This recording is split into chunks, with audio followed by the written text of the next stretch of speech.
Welcome to Making Kombucha Part 2, Second Stage Fermentation. This is where we flavor our kombucha, bottle it, and leave it out to get fizzy. All right, thank you for that wonderful introduction. You're welcome. So here is our kombucha that just finished brewing. It's been brewing for about 7 days, I believe. And so now I'm going to bottle it here. I've got my variety of mason jars and kombucha bottles that I just saved from buying kombucha at the health food store, which is way too expensive. I do not recommend doing that on a regular basis, but go ahead and save those jars because they make excellent bottling jars. Fancy that. So the first step we need to do is flavor them by adding some juice at the bottom. And we like to use a lemon ginger juice, and we have a cranberry juice here. We sometimes have used a cranberry pomegranate juice. Anything with cranberry in it usually turns out pretty good.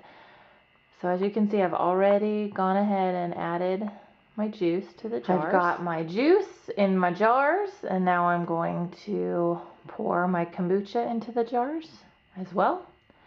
And then I'll come back and show you what that looks like.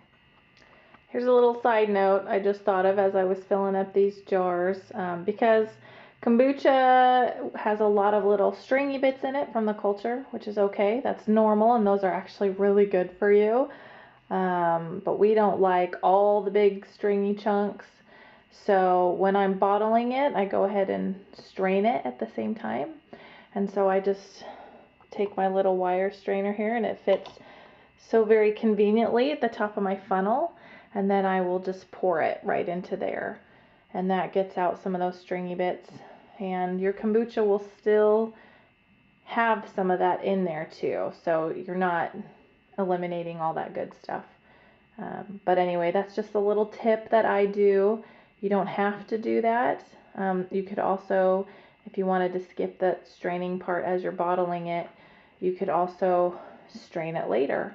When it's finished, you pull one out of the fridge, pour it into your glass. You could always strain it then too. Okay, so here we go. We have bottled all of the kombucha.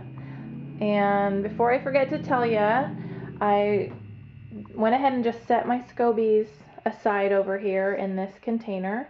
I covered it with kombucha. Remember, you don't want to forget to put aside that kombucha for your next batch. So I went ahead and did that, and I'm actually not going to make another batch of kombucha for probably a couple days. So if you're not going to use your scobies right away, then go ahead and just cover it, put it in the fridge, and as long as they're covered in kombucha, they'll be okay in the fridge there for a couple weeks. So that is what you do with the SCOBY. And then with these bottles that are all flavored and ready to go, they're going to have to sit out for another 2 to 3 days for that second stage fermentation. And so as you saw in my last video, I always set them above my fridge because it's nice and warm up there, and things will ferment faster if it's in a warmer spot. But after 2 to 3 days, they'll be ready to stick in the fridge and ready to drink. And that's all there is to it. Now, I do always set aside a bottle that I don't flavor and that I just stick in the fridge right away, because you don't have to do this when you make kombucha. You don't have to go through second stage fermentation. You don't have to flavor them or make them extra fizzy. You can drink it after that first stage of fermenting. You would just bottle it, you just stick it in your fridge, and it'd be ready to go.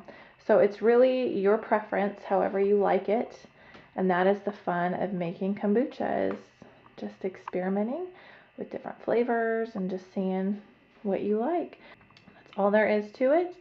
Hope you enjoy, and just shoot me an email if you have any questions. All right.